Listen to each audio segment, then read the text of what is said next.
Marcus Hill hated driving in the rain, not because he was afraid of storms, but because rain always made everything feel heavier. Traffic slower, streets darker, thoughts louder. That Thursday night in late October, the rain came down hard over Cedar Falls, Ohio, pounding the windshield of his old pickup like it had something to prove. It was almost 7:30 p.m. Marcus had just finished a 12-hour shift installing cabinets for a client who changed her mind 3 times about measurements she'd already approved. His back ached. His hands were sore and stiff. At 35, his body reminded him daily that working with his hands came at a price. But he didn't complain. Because at home, a 7-year-old girl named Lily was waiting. His daughter. His whole world. He pictured her curled up on the couch in her oversized hoodie, probably negotiating with his brother on the phone for one extra cookie before bedtime. The thought made him smile, just for a second. Then his headlights caught something that made his foot slam on the brakes. At the edge of town near an old bus stop no one used anymore, someone was sitting on the bench. Not standing, not pacing, just sitting there, completely still, in the rain. Marcus slowed, squinting through the downpour. No umbrella, no jacket, just a thin dress clinging to a small frame. A suitcase lay tipped over in a puddle nearby. His first instinct was to keep driving. He was tired. It was late, and getting involved in strangers' problems rarely ended clean. As a black man alone at night, Marcus had learned the hard way that good intentions didn't always protect you from suspicion, or worse. But then he imagined Lily in that spot, cold, wet, alone.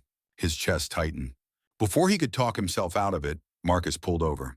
The moment he stepped out of the truck, the rain soaked through his jacket. As he approached, he heard it. Soft at first, then unmistakable. Sobbing. Deep, broken sobs that came from somewhere raw and exhausted. The woman flinched when she heard his footsteps. "Please," she said, her voice shaking. "I'm just waiting for the bus. Please, don't hurt me." That's when Marcus noticed the black cloth tied around her eyes, soaked and clinging to her skin. She was blind. Something inside him shifted. "Ma'am," Marcus said gently, keeping his distance, "the last bus came through hours ago. You can't stay out here." She shook her head, tears mixing with rain. "He said someone would come. He promised." Marcus swallowed hard. Who leaves a blind woman in the rain and calls it a promise? He took a breath. "My name's Marcus," he said. "I've got a little girl at home. I'm not here to hurt you, but if you stay here, you're going to freeze." For a long moment, she didn't move. Then, trembling, she nodded. And in that single moment, on a rain-soaked road most people sped past, everything began to change. Marcus moved slowly, careful not to startle her. The woman's hands trembled in her lap, fingers clenched so tightly her knuckles had turned white.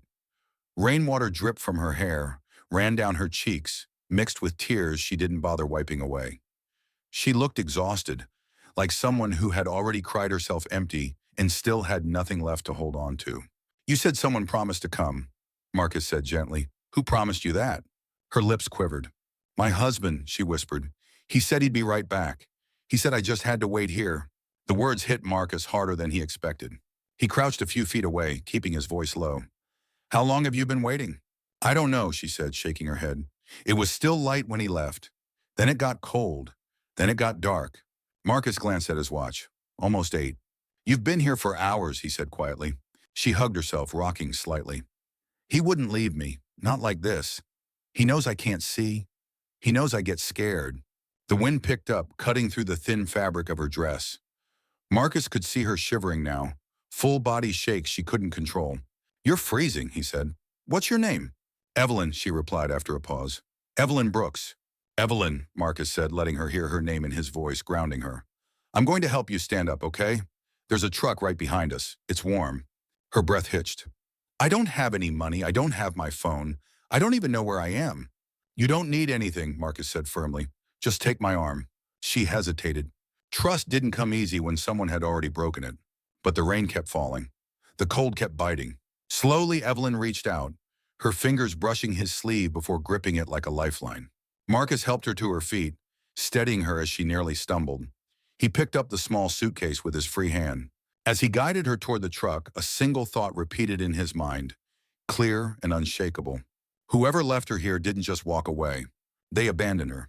And Marcus Hill had no intention of letting that be the end of her story. Marcus's truck rumbled softly as they pulled onto Maple Street. The rain had eased into a steady drizzle, but the cold still hung in the air. Evelyn sat rigid in the passenger seat, hands folded in her lap, clutching the sleeve of Marcus's old jacket like it might disappear if she let go. "You're almost there," Marcus said, glancing over. "My place isn't fancy, but it's warm." Warm sounded like everything right now. When he parked in front of the small blue house, the porch light glowed against the wet pavement. Marcus stepped out first, ran around, and opened Evelyn's door. He placed one careful hand near her elbow. "2 steps down," he said calmly, then the porch. Inside, the house smelled like laundry detergent and something sweet, maybe cinnamon. The heater hummed softly. Evelyn exhaled, a breath she didn't realize she'd been holding for hours. Before Marcus could say anything else, a small voice floated down the hallway. "Daddy?" Footsteps followed, quick, uneven, unmistakably excited. Lily appeared in the doorway in mismatched pajamas, her curls tied back with a pink ribbon. She froze when she saw Evelyn. Marcus felt his chest tighten. "This is Evelyn," he said gently. "She needs help tonight." Lily studied her for a long second, then stepped closer. "You're shaking," she said matter-of-factly. "Do you want my blanket? It's the warmest one." Evelyn's throat closed. "That's very kind of you," she whispered. Lily beamed and disappeared, returning seconds later with a thick fleece blanket decorated with stars. She wrapped it around Evelyn with surprising care. "My dad's really good at helping people," Lily announced proudly. "He helped my teacher fix her car once." Marcus laughed softly, embarrassed. He guided Evelyn to the couch where she sank down like her body had finally given up the fight. Lily climbed onto the chair nearby, watching her with open curiosity, not fear. "You're safe here," Marcus said quietly. "No one's going to make you leave tonight." For the first time since the bus stop, Evelyn felt something loosen inside her chest. The storm was still outside. But for now, she was under a roof, with the lights on. The house grew quiet once Lily went back to her room. Marcus set a mug of hot tea on the coffee table and sat in the chair across from Evelyn, leaving space between them. He didn't rush her. He'd learned long ago that people spoke when they felt ready, not when they were pushed. Evelyn cradled the mug with both hands, the steam warming her face. For a long moment, she said nothing. "I didn't plan for this," she finally whispered. "Any of it." Marcus nodded. "You don't have to explain tonight." "But I need to," she said quickly, like she was afraid the courage would disappear. "If I don't say it now, I won't later." She took a shaky breath. "I lost my sight 9 months ago," Evelyn said. "An infection. It happened fast. 1 week I could see, and then I couldn't." Marcus listened, his jaw tight. "My husband, Nathan, he said he'd take care of everything. Bills, appointments, our savings." Her fingers tightened around the mug. "I trusted him. I didn't have a choice." She laughed softly, but there was no humor in it. "I didn't see the signs. I couldn't." Marcus felt a heavy anger settle in his chest, slow and controlled. "Lately things felt off," she continued. "Phone calls he'd taken another room. Money I couldn't account for. When I asked questions, he told me I was confused, that my blindness was making me paranoid." "That's not paranoia," Marcus said quietly. "That's someone lying to you." Evelyn's lips trembled. "Yesterday morning, he said we were driving to see a specialist, someone who might help." Her voice cracked. "I wanted to believe him so badly." She swallowed hard. "He stopped at that bus station, said he needed to make a call, told me to sit and wait." Tears slipped beneath the cloth covering her eyes. "I waited, for hours." Marcus leaned forward slightly, his hands clenched. "He never came back," she whispered. "He left me there, blind, alone, like I was nothing." Silence filled the room. Marcus finally spoke, his voice low but steady. "You weren't nothing. You were betrayed." Evelyn nodded, shoulders shaking. And in that moment, both of them understood. This wasn't just about survival anymore. It was about justice. They went to the police station the next morning. Marcus insisted on driving. He wanted Evelyn to hear his voice the whole way, to know she wasn't alone anymore.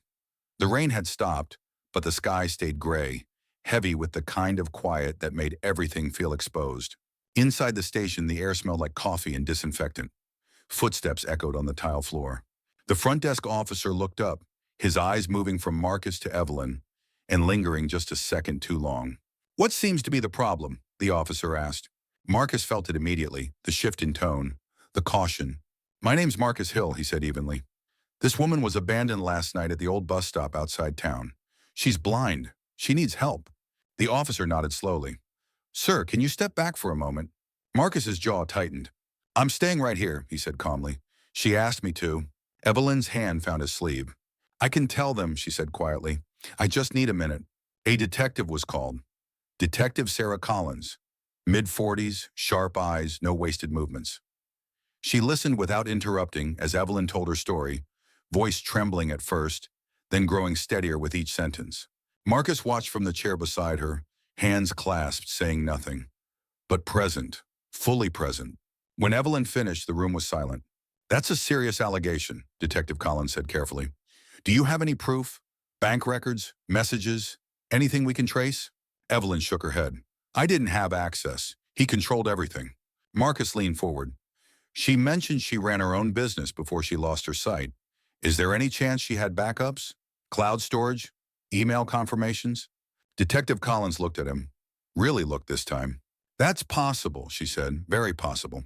For the first time since walking in, Marcus felt the air change. This wasn't suspicion anymore. It was momentum. As they stood to follow the detective down the hallway, Evelyn squeezed Marcus's arm. You didn't have to come with me, she whispered. Marcus met her gaze. Yes, I did. And in that moment, both of them knew, whatever came next, they were stepping into it together. That evening, the house felt different. Not quieter, but gentler. Marcus made dinner while Evelyn sat at the kitchen table, listening to the familiar sounds of a home at work. Water running, pans clinking, the low hum of the fridge. It was ordinary, and somehow that made it extraordinary. Lily appeared with a stack of paper and colored pencils. I thought you might want to know what the kitchen looks like, she said seriously, so I'm going to draw it and then explain it. Evelyn smiled. That sounds wonderful. Lily climbed onto the chair beside her and began talking as she drew. Okay, so the table is kind of scratched, but my dad says that means it's loved. The window's over there, and when it rains, it sounds like tiny feet running. Evelyn laughed softly, real laughter, surprising even herself. Later after dinner, Lily followed Evelyn to the couch and sat close, not touching, just near enough to matter. Do you get scared at night? Lily asked. Evelyn hesitated. Sometimes. That's okay, Lily said. I do too. When I do, I hold my blanket real tight and think about my dad being in the next room. She paused, then added, You can borrow my blanket tonight. It works really good. Evelyn's chest tightened. Thank you. When Lily finally went to bed, Marcus tucked her in and returned to the living room. Evelyn sat quietly, hands folded, her posture more relaxed than before. She's very kind, Evelyn said. Marcus nodded. She gets that from her mom. There was a beat of silence. I don't know how to do this, Evelyn admitted. How to start over. I don't even know who I am anymore. Marcus leaned back in his chair. You don't have to know right now. You just have to get through today. He looked at her. This house, it's not a solution. It's just a place to breathe. Evelyn let out a long, slow breath. For the first time since the bus stop, she slept that night. Not because the pain was gone, but because she wasn't facing it alone. The days began to settle into a rhythm. Marcus went back to work. Lily returned to school. And Evelyn started doing something she hadn't done in months. Trying. It began with small things. Marcus cleared a path through the house, moving furniture just enough so Evelyn could learn the layout. He walked her through each room slowly, describing corners, doorways, the distance between steps. 3 steps from the couch to the coffee table, he'd say. 5 to the kitchen counter. At first, Evelyn clung to his arm. Then one afternoon, she let go. I want to try it myself, she said, her voice tight but determined. Marcus stayed close, saying nothing. She took one careful step, then another. Her foot bumped the edge of the rug and she froze, heart racing. You're okay, Marcus said softly. I'm right here. She nodded and kept going. When she reached the counter on her own, she let out a shaky laugh that turned into tears. I did it, she whispered. That night, Lily declared Evelyn her official walking partner and insisted on practicing with her after homework. I'll tell you everything, Lily promised. Like everything, everything. True to her word, Lily narrated the world in vivid detail. The color of the sky, the way trees sounded when the wind moved through them, how her dad's face looked softer when he smiled at Evelyn without realizing it. Evelyn listened, absorbing more than just descriptions. She was learning that blindness didn't mean disappearance. One evening, as they sat on the porch, Evelyn spoke quietly. Before I lost my sight, I had my own jewelry business. I designed custom pieces. With my hands. Marcus turned toward her. Your hands didn't stop working. She was silent for a moment. Do you really think I could do that again? Marcus didn't hesitate. I think you already are. You just don't know it yet. For the first time, Evelyn didn't picture herself surviving. She pictured herself rebuilding. And that changed everything. The call came on a Tuesday afternoon. Marcus was sanding a cabinet door in the garage when his phone buzzed. He wiped the dust from his hands before answering. Mr. Hill, Detective Collins said, we found something. Evelyn sat at the kitchen table when Marcus relayed the message. Her hands stilled. They accessed your old email backups, Marcus explained. The ones you forgot about. The confirmations from your business accounts. For a moment, Evelyn couldn't speak. I stopped checking email when I lost my sight, she said quietly. Nathan said he'd handle it. That might have saved you, Marcus replied. At the station, Detective Collins laid everything out. Transaction records, offshore transfers. A timeline that painted a clear picture. Money siphoned out in steady amounts, starting just weeks after Evelyn went blind. 6 figures. Evelyn's breath caught. There's more, the detective said carefully. Your husband took out a life insurance policy. Large one. Listed himself as the sole beneficiary. The room went silent.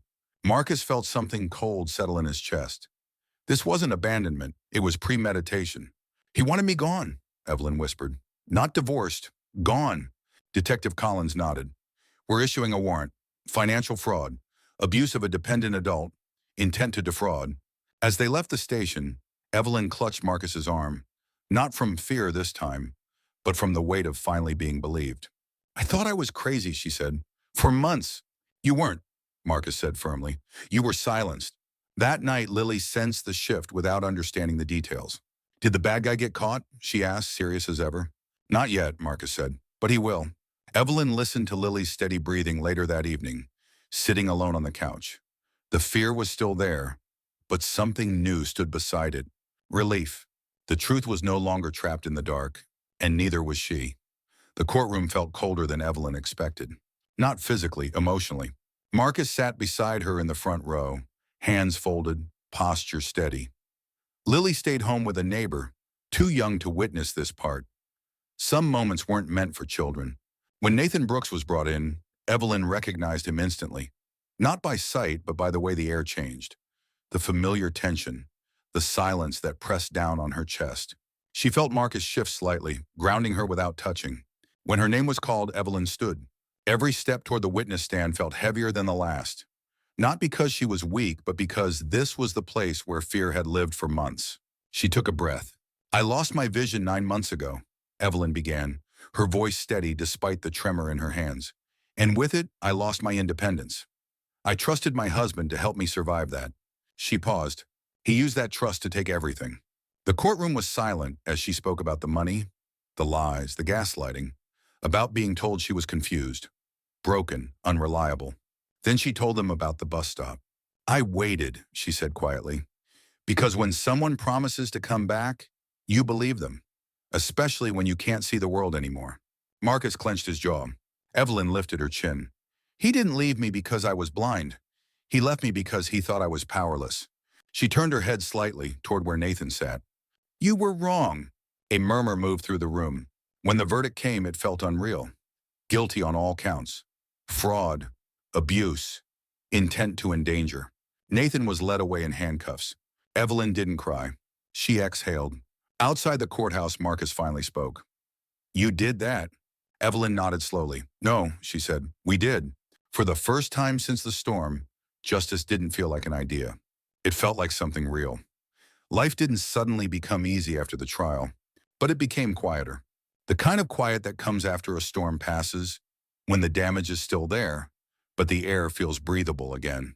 Evelyn stayed. At first, neither of them said why. It wasn't a conversation, just a gradual understanding. She had a room.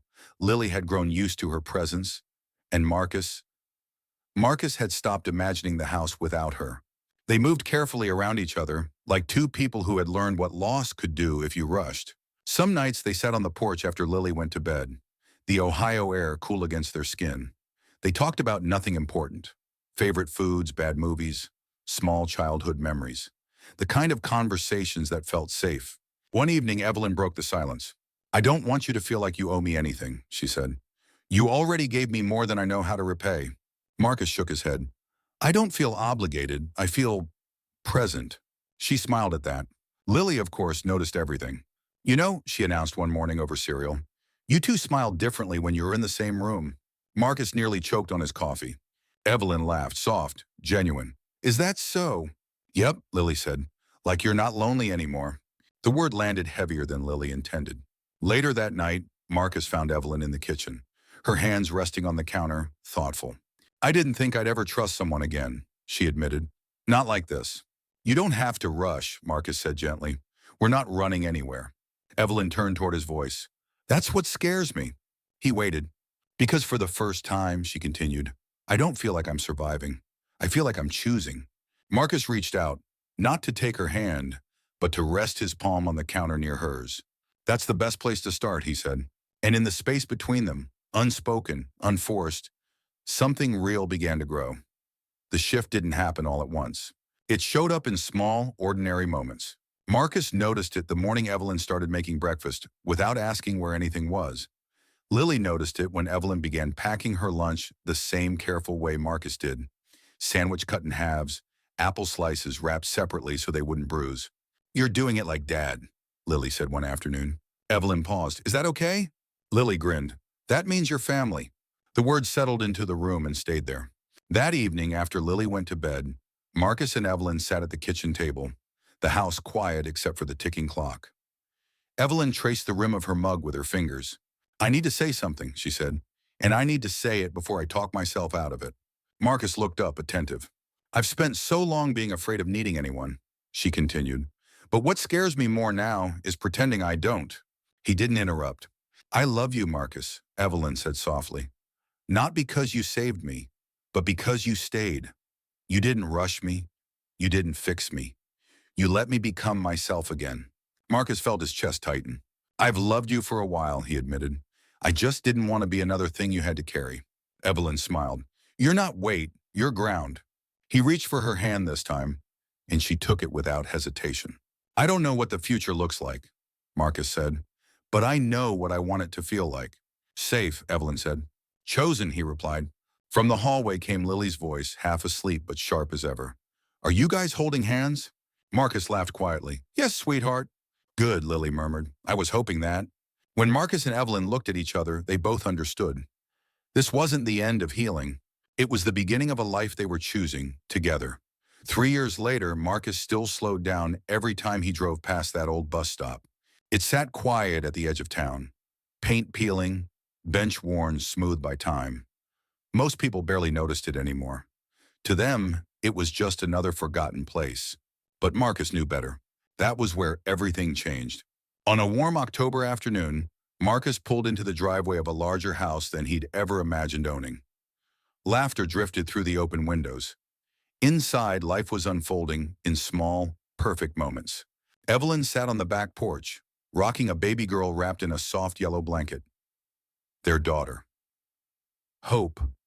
She had Marcus's deep brown skin and Evelyn's calm presence, her tiny fingers curling instinctively around Evelyn's thumb.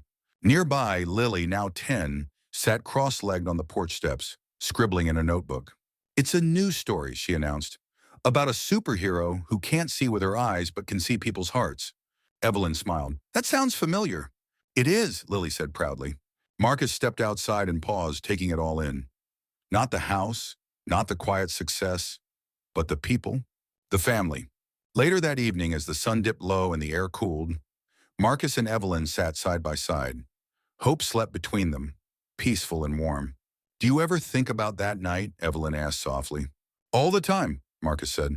I almost didn't stop. Evelyn turned toward his voice. But you did. I didn't know it then, he said. But stopping wasn't just about helping someone else. It was about choosing the life I didn't even know I needed. Evelyn nodded. I thought losing my sight meant losing everything, but it stripped away the noise. It taught me what mattered. She rested her head against his shoulder. Love didn't come to me loud. It came patient. It came steady. From inside the house, Lily called out, just so you know, if you hadn't stopped that night, none of us would be here. Marcus smiled.